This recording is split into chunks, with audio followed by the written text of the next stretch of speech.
Do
you want to check with him? How is it? You can you hear it? Check with him? On voice, just to say welcome. Ah, yes, this is for Faridabad. Okay, means outstation. So welcome all of you also into this function.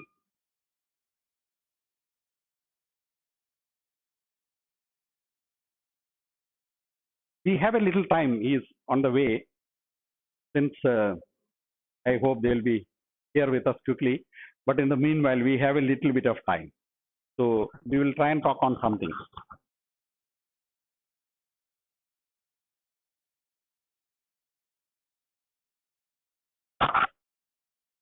Oh, let's stop.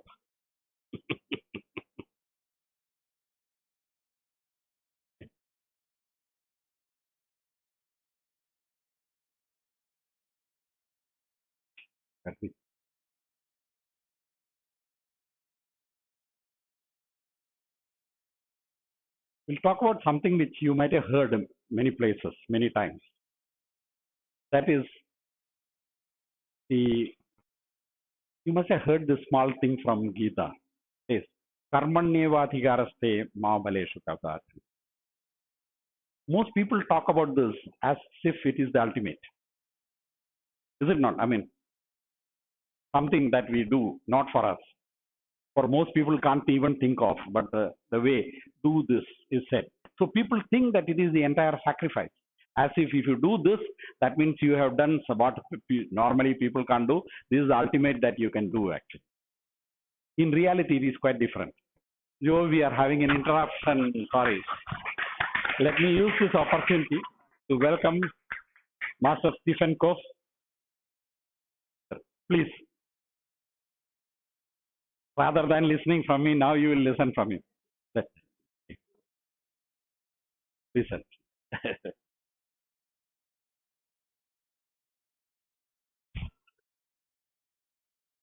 I will request our patron Sushil ji to welcome Master Stephen Coe.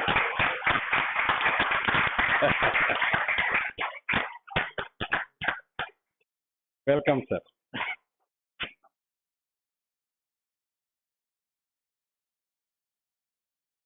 You want to say something about what he's doing? Well,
Hello? Okay.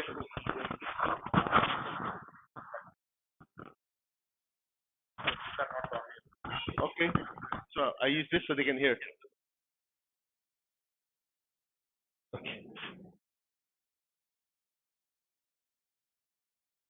Okay, Advan Namaste. What am I supposed to talk about?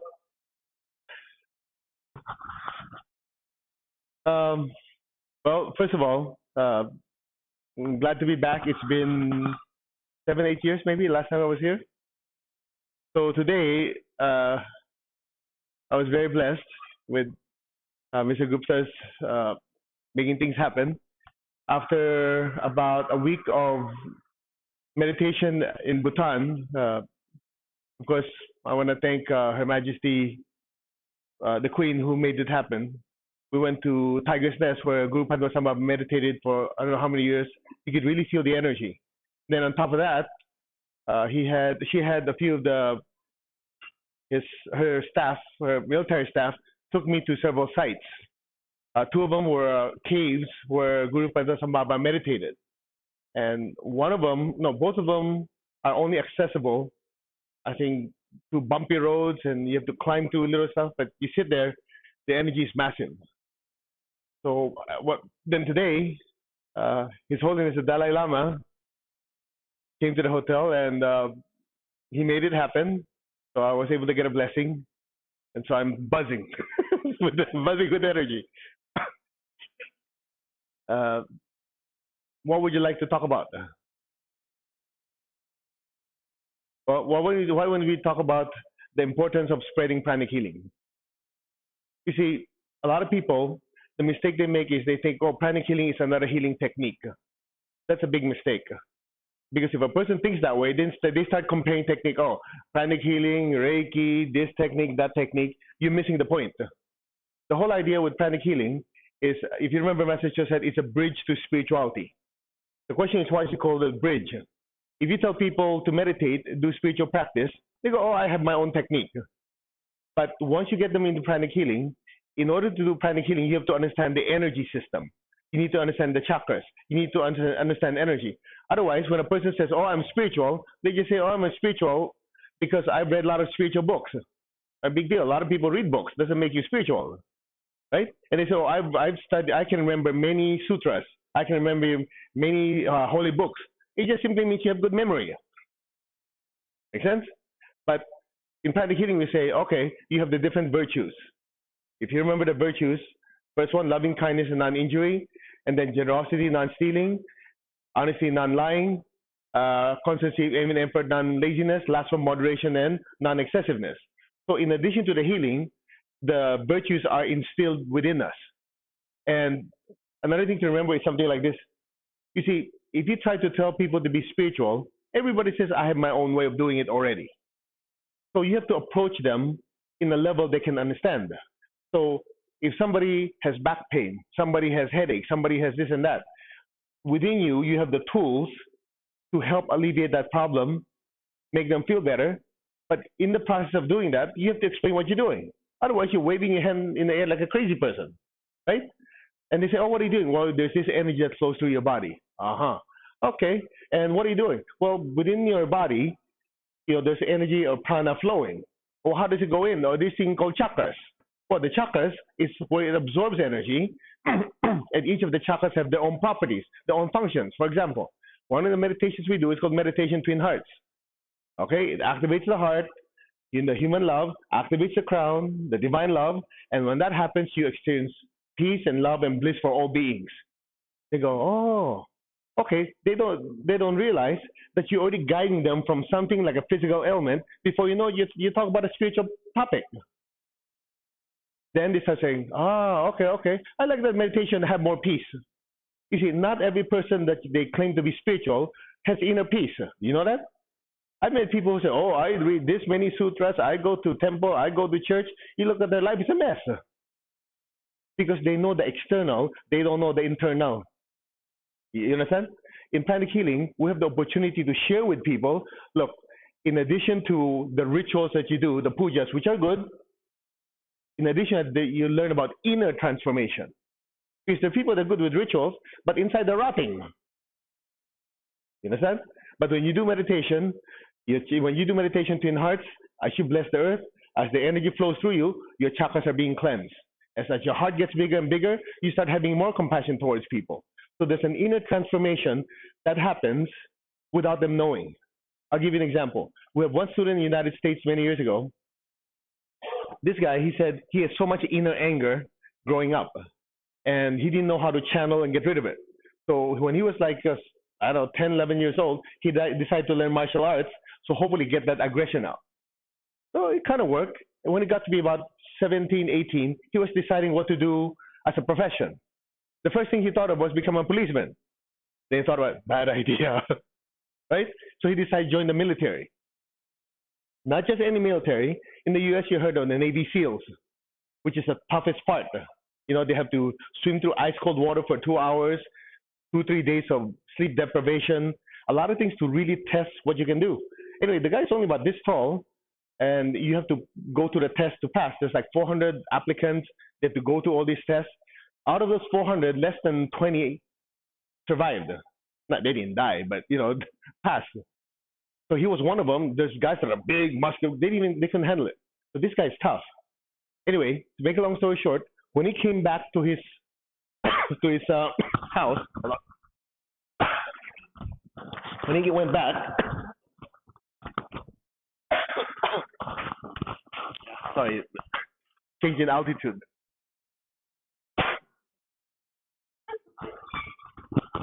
Yeah. Thank you.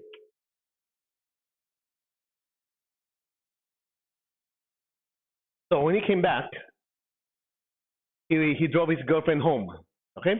And he parked the car, and I guess being long in the military, somebody kind of decided they owned the road, so they came by to his window, knocked on it, and started cursing him out. Now, in the past, with so much anger, that guy would have been beaten up by him already. So what he did, he moved his car. The guy followed him. When he opened the window, he took a bottle cap, threw it at his face.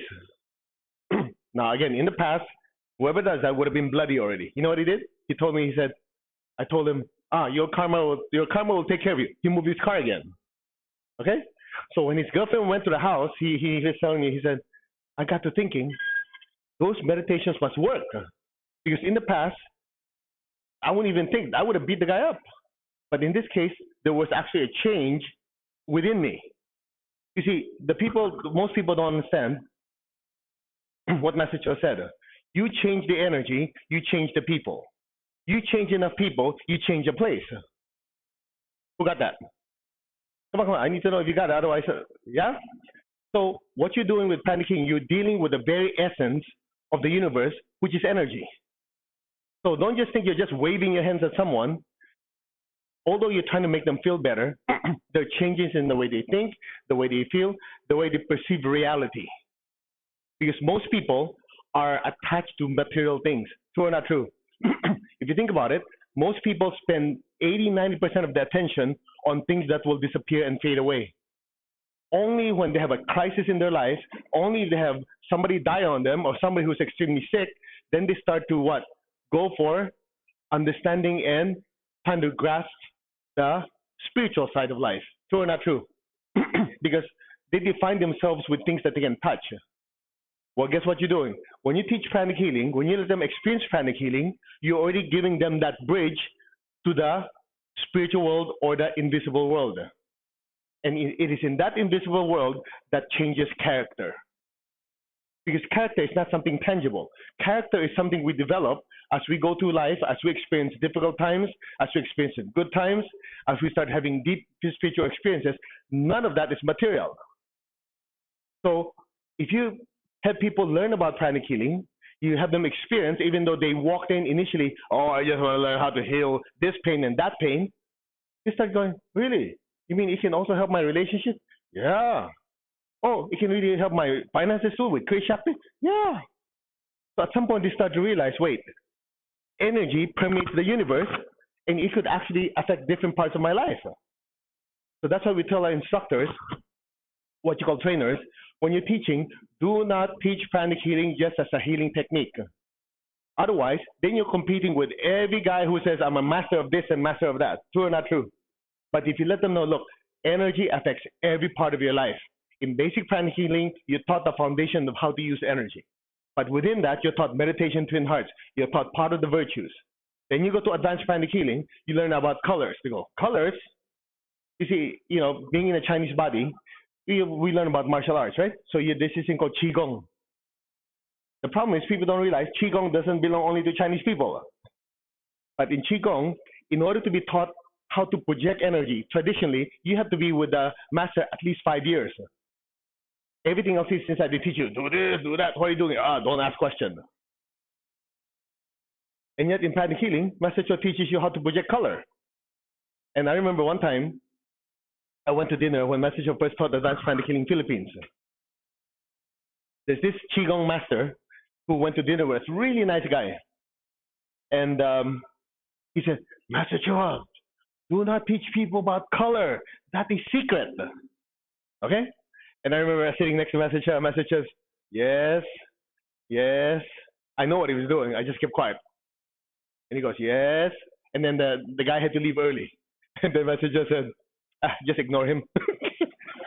He said, just ignore him, because if you keep everything secret, after the teacher leaves the body, the secrets leave with them. True? And he goes like this. Now, when he said yes, it's like the traditional Japanese yes. You know what a Japanese yes is?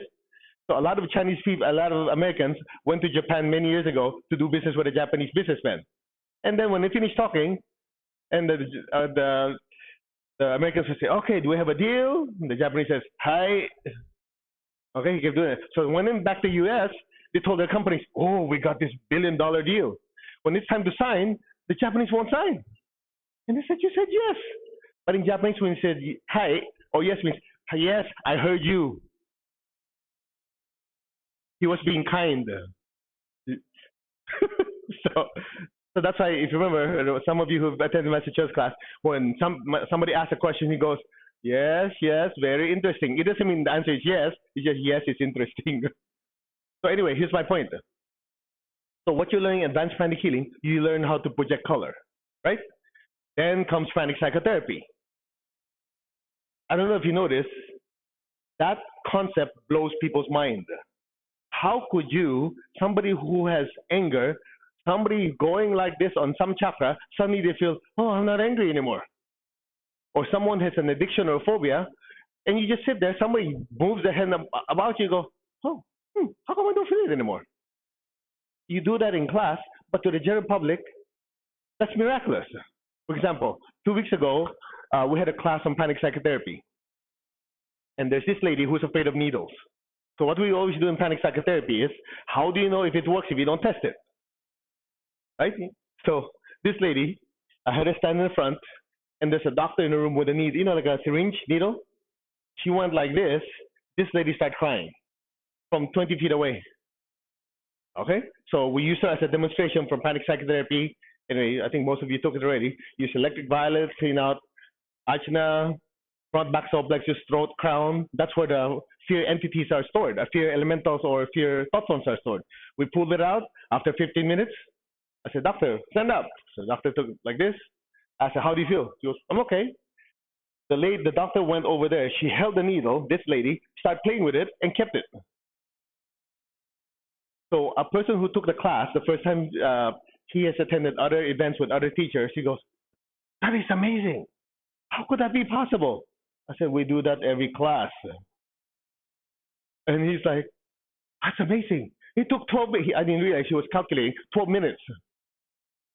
But if you remember, if you practice Arhatic Yoga, if you have enough divine energy coming down, your electric violet is so strong, right? You go in, you pull it out. Of course, I super meditate before I teach, make sure I have enough energy. I'm no dummy. You get the point? So what is the takeaway? The condition of your chakras affect your behavior affect your chakras. Isn't it? Now, this concept alone blows people's mind. How could you work on something that's not material and actually change the way they think and the way they feel? Now, you know the most interesting part of all of this? There are a lot of miraculous healers out there. The question is, can they teach you? A lot of them produce miracles, but they don't know how they do it. They say, the Spirit is guiding me. Okay, that's good. I agree. The question is, how do you transfer the skill? You can't. Now, lucky us, what Grandmaster Cho did is, with the help of very advanced clairvoyants, in addition to the teachings from his guru, what did he do? With the help of clairvoyants, they observed a lot of these natural-born healers. And they start noticing, every time there's an infection, green energy come out of their hand. Every time the body needs to be strengthened, red energy comes out of the healer's hand. You ask the healer, they have no clue. You see, it's something like this. Just because they don't know does not mean there's no process. If you know the process and duplicate the process, you can duplicate the miracle. True or not true? Do not take pranic healing for granted. He sacrificed time, his body, his family, all that so we can have something you follow like a recipe. You know, when I first started in pranic healing, I doubted the whole thing. Did you know that? My wife fell from 14 feet, broke her hip. The doctor said it'll take 3.5 months to walk. I tried everything. I said, let me try this pranic healing thing. So I took the class, basic, started doing healing on her. In 2 weeks, she was walking. I was doubting it the whole time. See, I'm an engineer. I go, how could my hands waving like this without touching make somebody better? But luckily, she was sensitive. So every time I energize, she goes, oh, okay, it's getting heavy. Really? Okay. For 4 years, I didn't feel anything. I was already a pranic healing instructor. Everybody could feel energy except the guy teaching the class. So people ask, why did you continue? See, I was an engineer by trade. An engineer has learned a certain process. You do the process to produce a result, yes? Well, I might not feel anything, but when I observe what Master Cho did and what he did with pranic healing, it makes sense. Everything has a sequence. You follow the sequence. If the conditions are present, you have yourself a result. So guess how I did it in pranic healing? I memorized the book. You show up for healing, I don't bother scanning because I can't feel anything. They say, oh, yeah, I tried this. Okay, I tried this. These are the chakras. These are the colors. I didn't bother scanning. I just did the healing. And then I figured, even if I put too much energy, at least the body has energy to do something. Isn't it? And they start improving.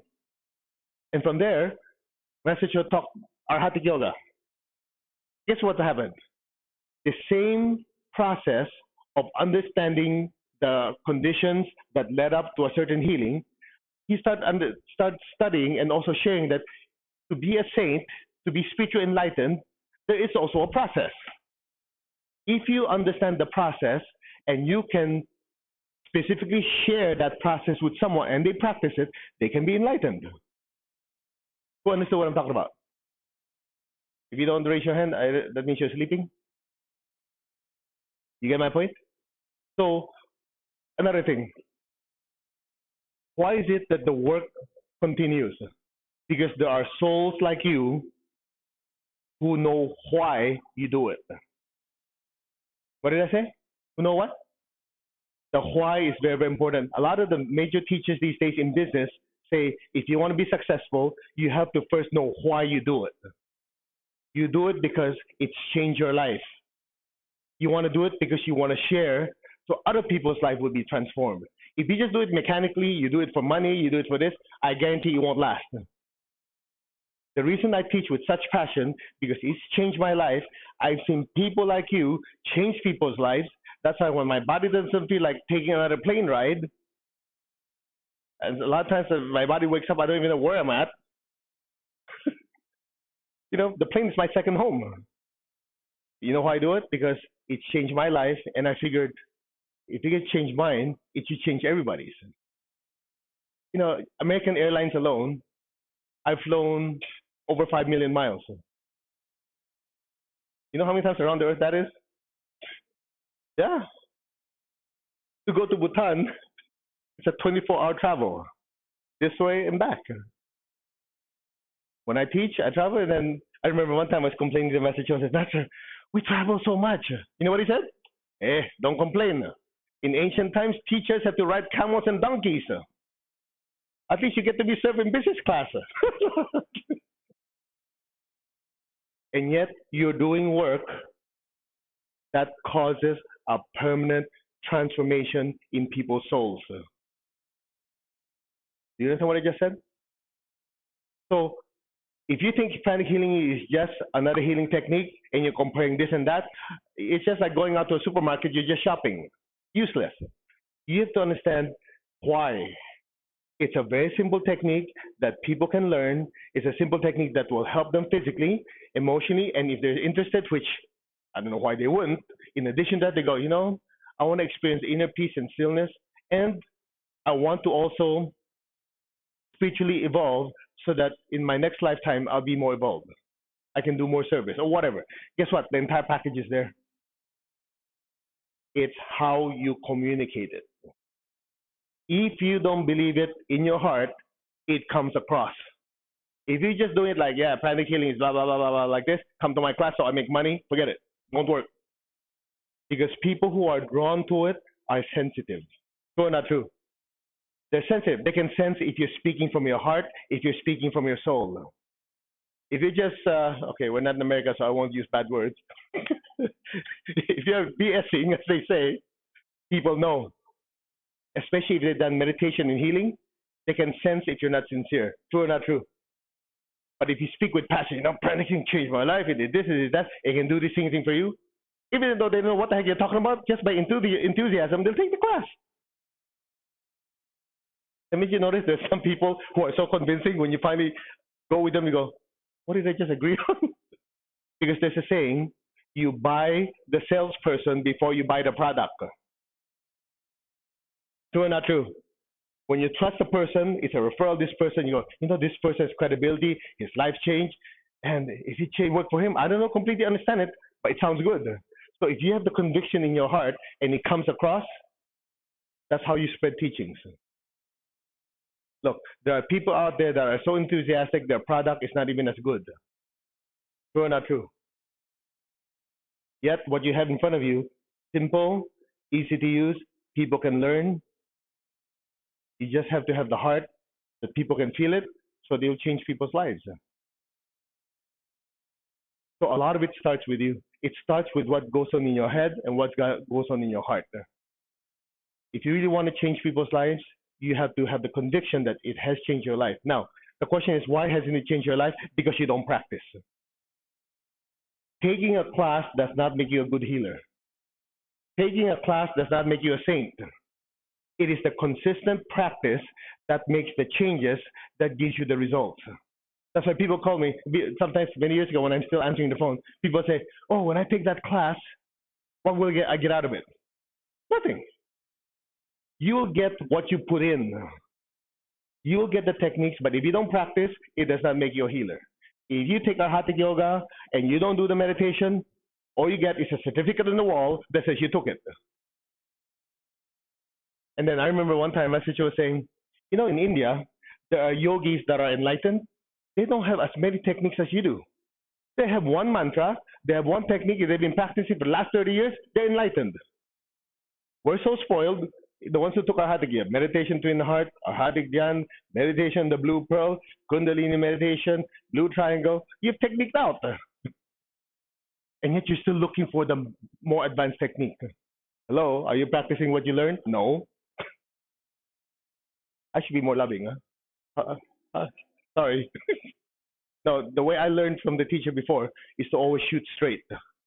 If you sugarcoat it, the students don't learn anything because they start giving themselves excuses because, well, he wasn't that hard, so maybe I can make excuses. Nope. One of the ways my teacher always taught is straight through. This is the problem, this is how you fix it. And in spiritual practice, I wish there's a shortcut. The only shortcut is work harder. Yeah, give yourself a schedule. Without a schedule, guaranteed nothing gets done. For example, how many of you notice that you meet someone in the street you haven't met for a long time? Hey, let's do lunch. If you don't get their phone number, nothing happens. True or not true? The best laid out plans will never happen without a deadline.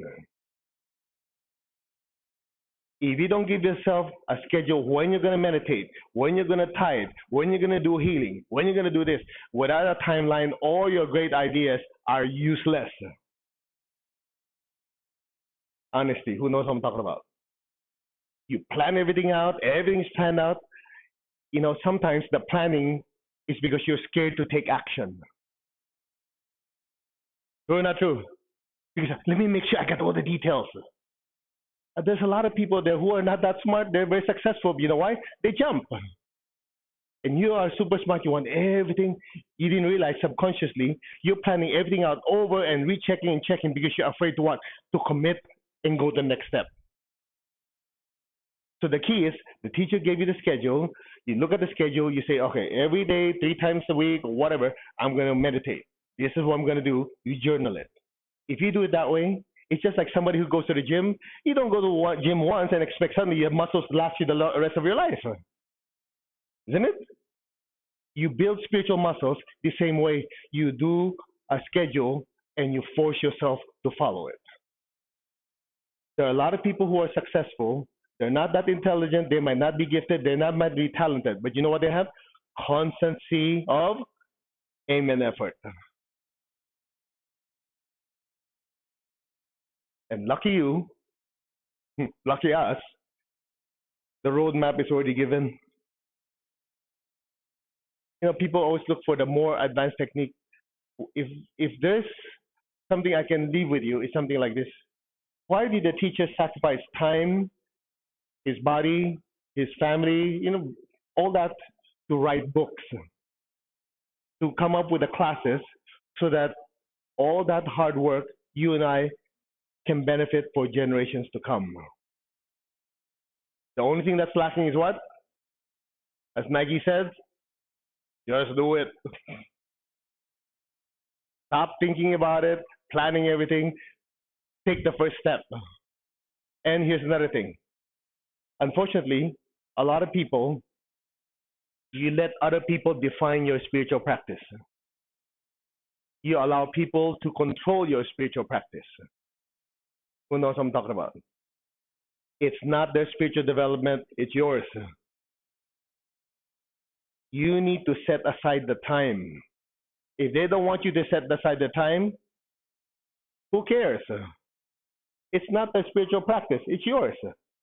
It's your spiritual development, not theirs. They're going to go, come on, let's go party. Okay, it's good to party now and then, but you say, wait. I'm scheduled to be in the center to meditate today. You sacrifice that time, you do your practice. You might miss out on a few things, but let's look at karma. You do your meditation karmically, you generate good karma, you bless. The effect of do that meditation, you have more inner peace and better control, yes? In their case, the karma is they go out, they party, the karmic effect is a headache and a hangover. Who got the better end of the deal? Am I making sense? Now, I'm talking too much. What time am I supposed to finish?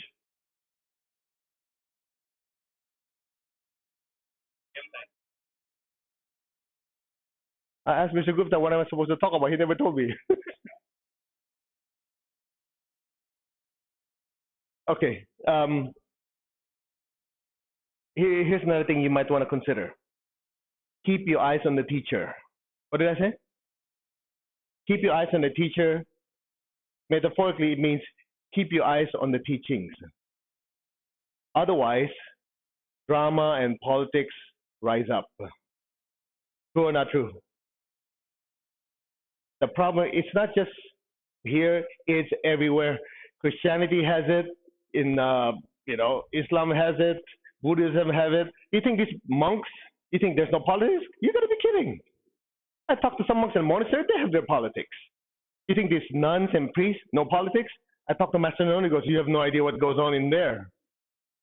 And then I remember Master just said, as long as you have more than 2-3 people, you're gonna have politics. And you know what politics is? They took their eyes off the teacher and the teachings. Then they become what? Am I important? Am I one of the trustees? Am I this? Am I that? Instead of saying, what's good for the teacher? What's good for the teachings? What will transform people's lives? Then they become drama-driven. They come to the center so that they're present. Are they doing anything? No. You get my point? Focus on the teacher and the teachings. Otherwise, instead of meditating, you're looking for positions. You're looking for positions of importance. I should stop, huh? You might not like me anymore after I finish. because I've seen this before. You know, when I first started in pranic healing, 1988, this would be my 30th year. Imagine. Wow, 30 years. 30 years. Anyway, here's my point. I remember when I first started in pranic healing 30 years ago. Remember, I'm not sensitive. I'm an engineer by trade. I'm not a devotee. So I see people go, Master, you know, they do the very traditional touch his feet and all this stuff. I go, I don't do that stuff. You know the interesting part? 5, 10 years later, those guys are gone. I'm still around. The people who knew the teachings and practice it, they're around. Because for them, they realize the teacher and the teachings give you good teachings. All you have to practice, ignore the politics. Those people who are doing all this stuff, they're doing it because people are watching. Who knows what I'm talking about? People are watching me, so I have to look like I'm really devoted. Oh, they kiss the feet, they do all this stuff. My teacher goes, come on, get up, don't do this. The people who did those, but the teachings are not in their heart, they don't practice, they're gone. You know why? They look for the next sensational thing that comes around. They wait for the next guru that comes around that supposedly produce miracle, but they don't have essence in them. You get my point? But if you're practicing the teachings, you don't need to be looking for something sensational because you see the transformation in you. So when all is said and done, if you forget everything else I said earlier, you remember the 3 things Master said before he left the body. Practice diligently. Purify yourself. Spread the teachings. Who remembers that? You know, within those 3 encompasses your entire practice. Number 1, practice diligently. If you truly understand the teachings and its importance, you will practice diligently. Right? Now, as you practice diligently, with more energy comes in, what happens? Old stuff comes out. It's called the principle of displacement. Right? The more you meditate, the more junk comes out. I mean, have you noticed? You're meditating, you're so peaceful, so loving, and then you find yourself when you go home, you become impatient. You go, what the heck? I'm not impatient before. Now I'm impatient. What happened? You remember? If you took Arhatic, it says, when your chakras get bigger, you process information faster. Then you notice people who do not meditate, their chakras are smaller, they're slow. So it teaches you to practice patience. What else? With more stuff coming in, as the chakras bloom, the seeds come to the surface. True or not true? Okay. So because of these things, and you have so many chakras with so many different qualities, good and bad, within the chakra, that's why as we keep practicing diligently, we have to continue purifying. Now, does that mean it's going to be easy? No. I have my share of screw-ups. I have my share of mistakes, paid for it, extreme pain. But you know the interesting part? Something nice about it comes out. Because when you experience difficulty and pain in your life, it inevitably causes you to have more compassion towards others. You become less judgmental. Who's been there? Because you go, oh, I've been there, man, that is tough. But before that, oh, that's easy, get over it. Then when you've been there, you go, yeah, now I know. When you're in emotional pain, it's not that easy to get out of it. So what happens? Then you have more compassion to others. Then you start using more pranic healing techniques, pranic psychotherapy techniques to help them. That's why sometimes when you have a perfect life, you don't realize what are the things other people go through. Now, so if you're smart, you go practice diligently. When things come up, you purify yourself. When you see the transformation in your life and you see the transformation in the people who have actually used the teachings, you cannot help but go, man, why doesn't everybody know this? You know, it's just like when somebody teach you, by the way, if you do this technique, suddenly you lose 20 pounds, what would you do? You start looking for people to tell to, right? If you found a cure for something that people have been having problems with, what do you do? Because you're a good person. You can help but tell people, isn't it? Okay, let's not make it so spiritual. You found out there's a 50% off sale. What do? You tell every person that you know. What more of the benefits that you've gotten from pranic healing that has transformed every part of your life? What are you going to do? Sit on it? It's just like you found a cure for cancer. You close the door, lock yourself in the room because it's so precious. Would you do that? No. So for you to benefit from the teachings, and not share, okay, I'm not giving you a guilt trip, huh? You're actually being selfish. Do you realize that? If your life has changed, yet you sit on your ass and you don't do anything, that means you are being selfish. Because if my life is changed, it's just right that other people's lives should change. Unless you just like seeing people suffer. Oops, I hit a nerve, huh? If you truly believe something is precious in your life and it's accessible, if you're truly developing spiritually, you cannot help but tell people. Practice the teachings, practice diligently, purify yourself. What's the last one? Spread the teachings. Amazing. Few months before he left the body, he just gave those 3 instructions. He didn't give you like, the 20,000 different guidelines. Within those 3 encompasses everything. That's it. Anyway, I hope you guys learned something. Otherwise, say, I was supposed to just say hello. Yes. Questions? There's questions? You expect me to answer? Okay. You can ask question. Mr. Gupta will answer. No, I'm kidding. Okay, I will try. Go.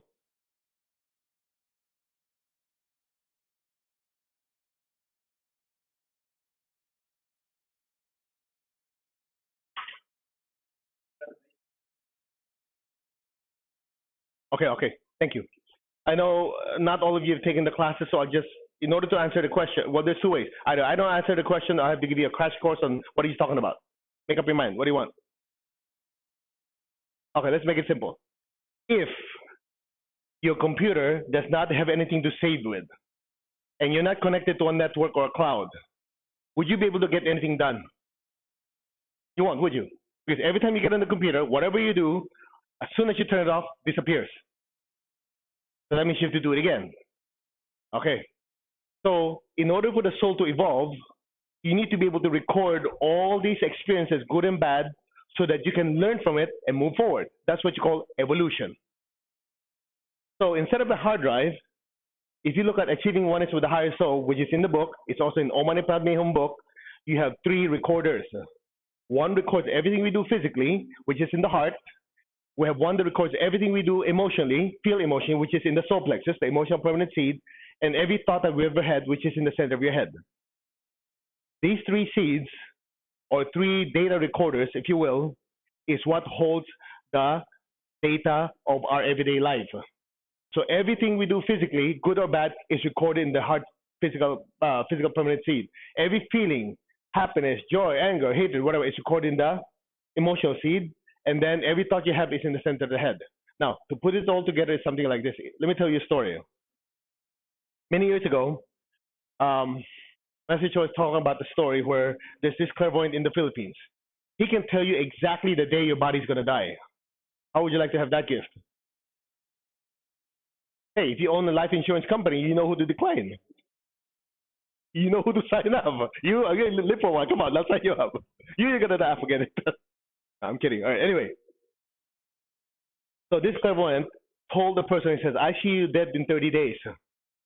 You better go to your, whatever, hometown and make sure you arrange everything for your family members. So this person, knowing the track record of a clairvoyant, followed what the psychic did. In 30 days, the guy is still alive. When they met, the clairvoyant was shocked and said, hey, you're supposed to be dead. When they sat down and talked about it, guess what they found out? 2 things. Number 1, when he was traveling to his hometown in the middle of nowhere, there was a car accident that happened before him. He knew that if he didn't do anything, either call ambulance or brought the guy to the hospital, the guy would die. So he did it. The clairvoyant said, when you did that, you moved your death date. Okay? Then the second part was, thinking he's going to be dead in 30 days, he said, well, after he took care of his family, he has all this extra furniture, extra this, extra that. He gave it all to the poor. The clairvoyant said, when you did that, you move your death date again. You see, the physical permanent seed contains your exact departure date. But that departure date is movable. Now, since we're in India, let me share something with you. and correct me if I'm wrong. I heard this from somebody from here.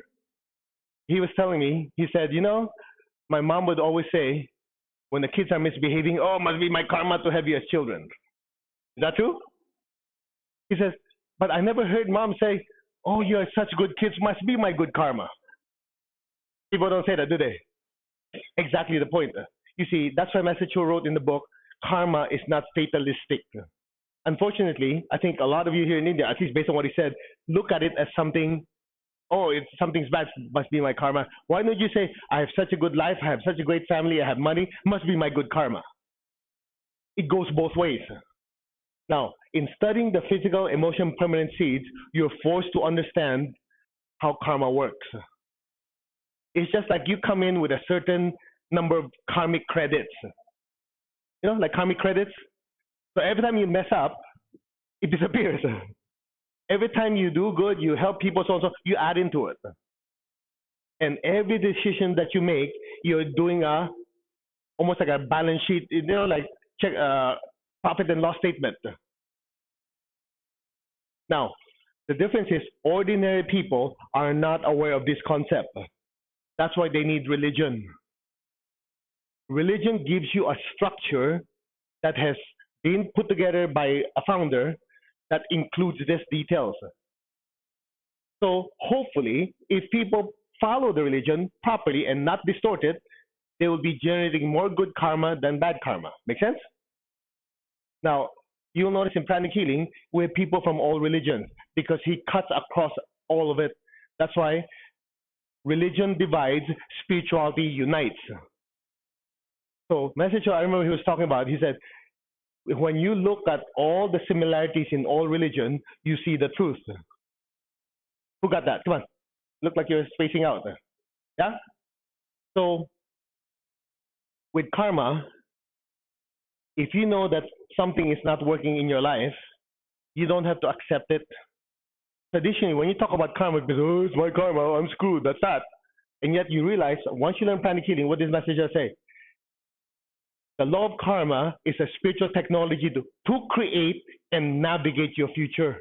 In other words, if the law of karma simply says, whatever you plant, you harvest, right? Well, common sense tells you, if you don't want something, don't plant it. So that's right there, you're already starting to create part of your future. Now, if it's going in a negative direction, and you don't want to do something, you don't want it to go in that direction, it's as simple as this. See. Okay. Hold on, huh? This is filtered water, right? Okay, just be sure. I've heard horror stories, that's why I want to be sure. Okay, watch. What law did I demonstrate? Come on, you guys, don't think too hard. What law did I demonstrate? Law of gravity. The law of gravity and law of motion says this will hit the ground if nothing is done to interrupt it. Yes? So if I don't want to hit the ground, I have to apply equal and opposing force to change its direction. Karma works the same way. If negative karma is supposed to manifest, you don't do something, you sit in your body and say, okay, nothing else I can do. Well, yeah, you're right. But if something's not good happening, you go, I do not accept it, I'm going to do something about it. Let me generate good karma to neutralize it. You are then changing its course. By not doing anything, you are doing something. Do you realize that? Think about it. If a karmic situation is supposed to happen, because it was predicted by some psychic or clairvoyant, whatever, if you sit on your butt and just take it, then you're right, it happened. But if you say, I don't accept it, I'm going to do something about it, you might be surprised. You've seen this before. If this line is good, don't do anything, it's going to continue like this. A slight change will make a difference.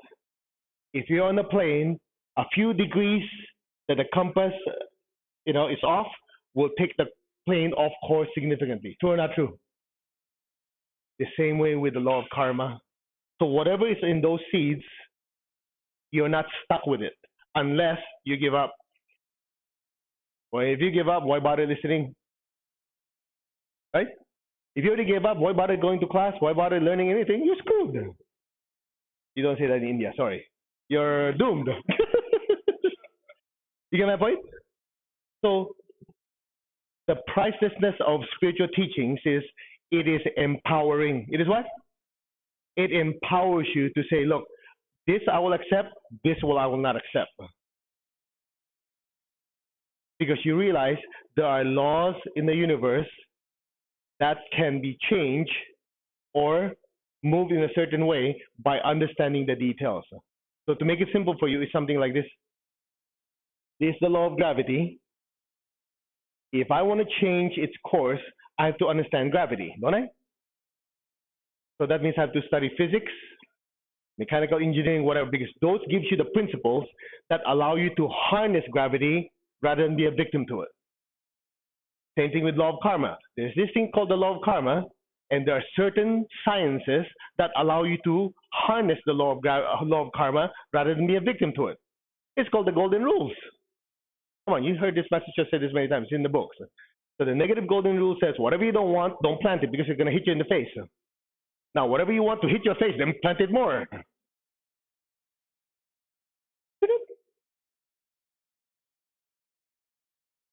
Do not understand this intellectually. Internalize it and look at your life, which parts of your life you can change. Because if you don't, we just wasted our night. Study without action is useless.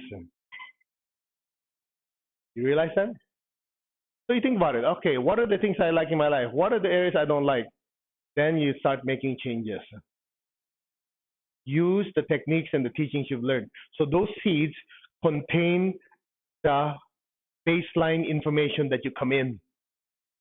From there, every thought, every action you did, you are changing it.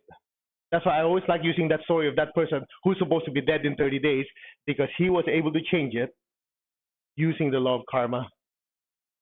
In our daughter's case, she was, I remember, 4 years old, she was diagnosed with autism. She had the mental capability of a 1.5-year-old. Imagine. So Massachusetts scanned her, did the healing, and he shared something that was very, very important. He said,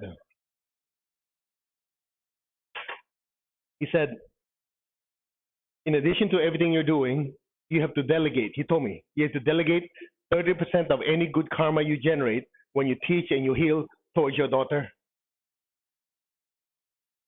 So being a parent, what would you say? No, I'll say I give everything, right? He goes like this, no, follow simple instruction. I said 30% because you need 70% to move pranic healing forward. Now here's the fun part. We were walking and there was a clairvoyant next to us and he told the clairvoyant, look at the child's brain energetically. Then he told me, okay, make the decree. So I said, I decree that 30% of any healing, any good karma from healing, teaching will go towards our daughter's healing. And Massachusetts asked the clairvoyant, what do you see? She goes, I see the brain glowing. Okay? Now, being an engineer, I thought, why was it glowing? Don't get impressed easy. Why is it glowing? Anytime the aura is glowing, that means it's absorbing prana. So I thought about it. Wait, how come when I made the decree, the brain started absorbing light, absorbing prana? So apparently, and obviously, she did not have the good karma on her own to be able to draw that much energy to make the brain heal. Got it? By giving her additional good karma, it was enough to karmically entitle her to heal, so the brain starts absorbing energy. Now, people without this priceless knowledge, they just give up. Okay, whatever happens, happens. But if you're willing to say, nope, I won't accept it, you'll find ways to fix it. Make a long story short, in less than 6 years' time, the doctor diagnosed her, she's completely cured. She just graduated, she just graduated 2 weeks ago. Okay? High school, you have high school, right? Okay, after elementary or primary school, high school, she graduated, I think, at the 3rd or 5th of her class. She has lots of friends. Yeah, she's going to go to a university that it's not that easy to get in. Guru's blessing. So, in addition to the healing, She does all whatever therapy she needs to do, speech therapy, this and that, healing. Every time I do healing or I teach, I give 30% of good karma. And all of these things, you throw everything at it to make it work. You getting what I'm saying? So the teachings that you're getting does alter destiny. What did I say? If you practice a teaching, it does alter destiny. In plain English, it alters your karma. So the information, those three seeds can change. Now, I know what some of you guys are thinking because I thought of it. Oh, no problem. Instead of doing all this stuff, I'll just use electric mallet, go in and clean the seeds. Don't bother. It doesn't work. I tried. I tried going, let me go into that physical seed, remove that old karma. Nonsense.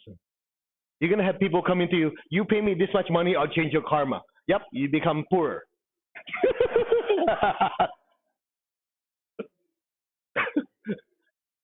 I should be surprised. There are people like that. You pay me this much money, I'll take away this negative karma. The best they can do is remove the negative energy. The student has to learn their own lessons. There? Okay, last question, we're out of here. Go what?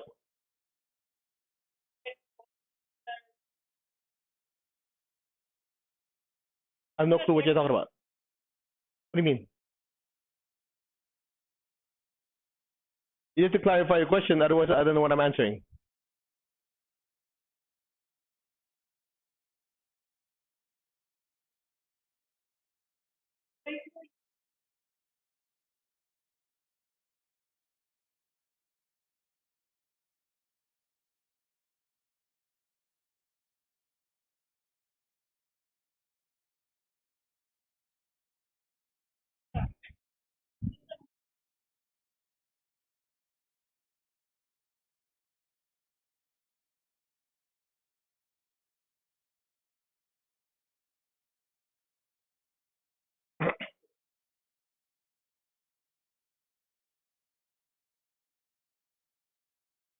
Finish? Okay, I like those. I don't have to do anything.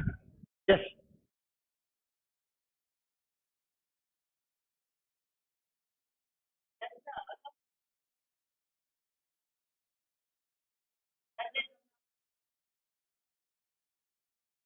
I have no clue what you're asking.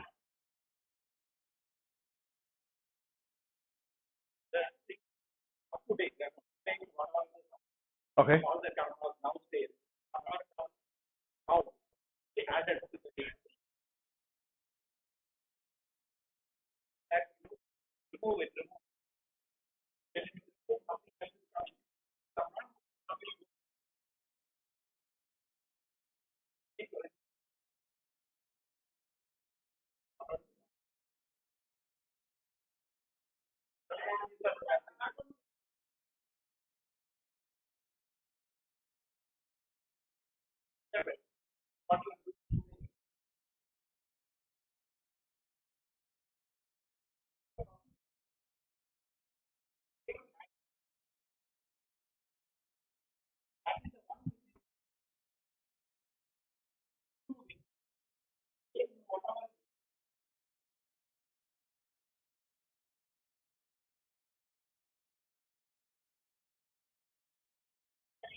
Okay.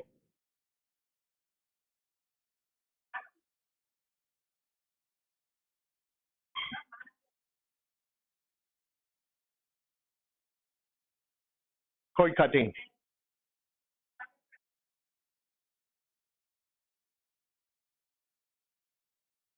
It's called releasing the energy.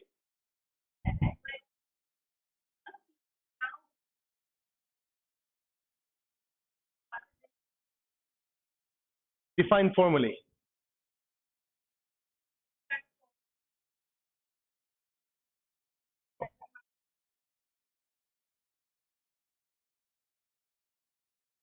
Okay. Are you asking why it's not formally in the class, or are you asking me the importance of it and why it should or should not be there?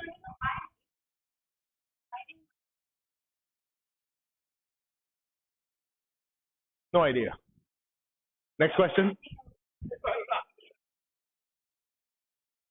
Because it's part of the class. Like for us, he would say, okay, there's negative chord, cut it. Okay, can I give you my opinion? It's just my opinion. People are making too big of a deal of it. It's just cut, done. Okay, you have some negative chords, cut, done. In psychic self-defense, you're taught how to clip, cut, connect. Okay, done. But some people, in order to look important, they have to make it dramatized. I mean, that's my opinion. Huh? Don't get me wrong. I hope I didn't offend you because that's my opinion. Okay, okay, last question. I will repeat the question for the back if you can't hear. Just yell it. Just say it.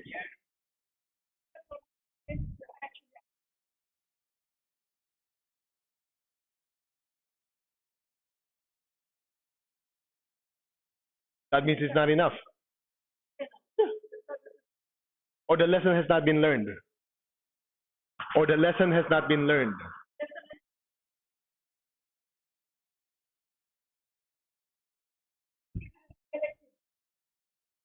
Okay?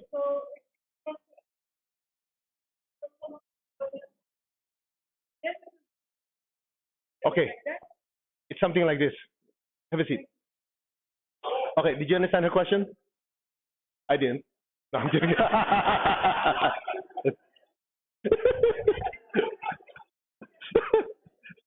Okay. Okay, first of all, it's something like this. Even the best clairvoyant cannot tell you exactly how much good or bad karma you have. They can have just basically some idea. If somebody claims to be that good, there must be already an ascended teacher or already an avatar.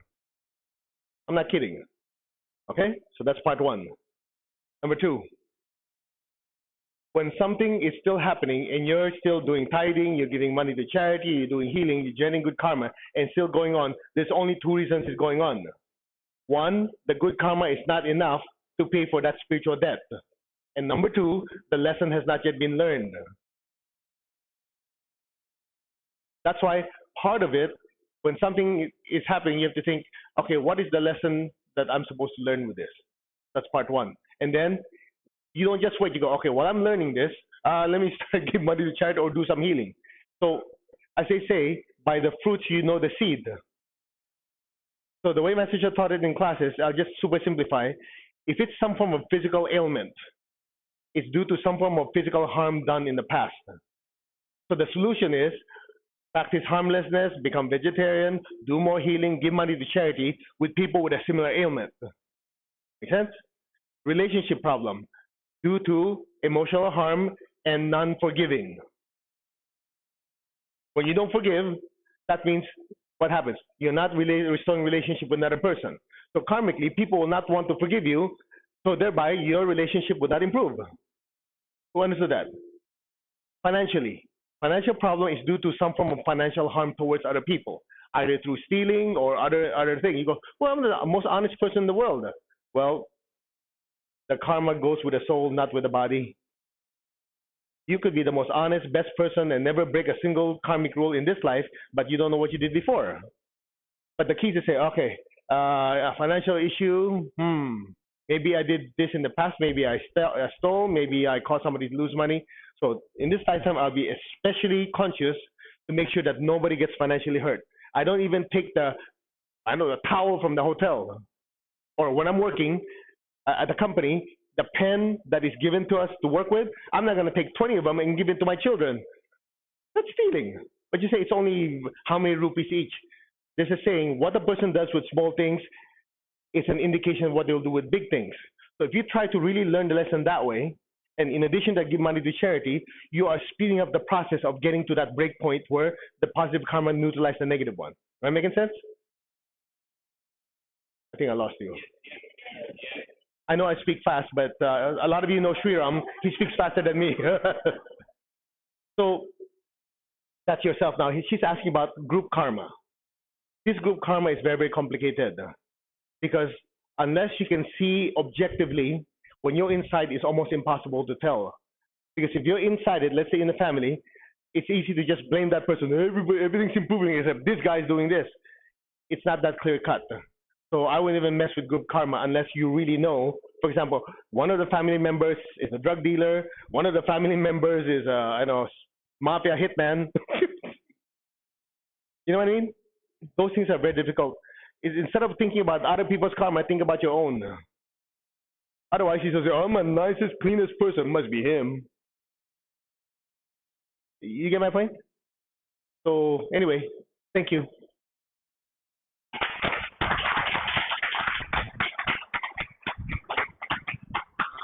Yeah, there you go.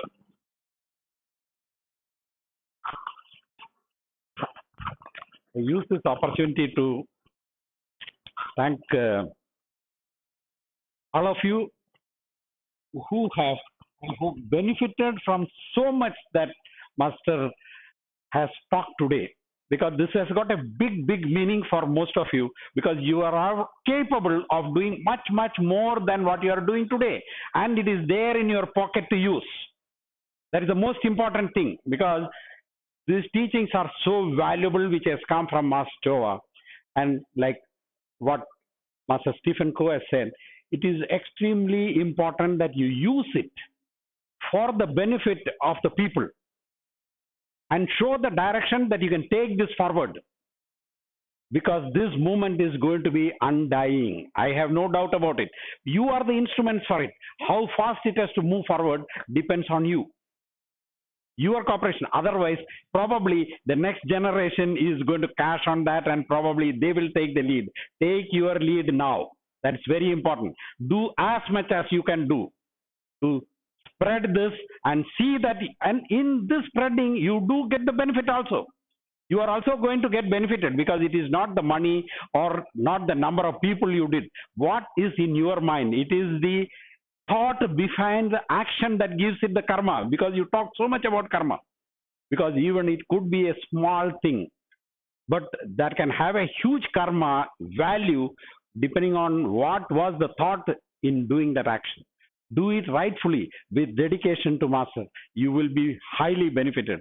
I thank you so much for enlightening all these people and pushing this point forward. Thank you so much.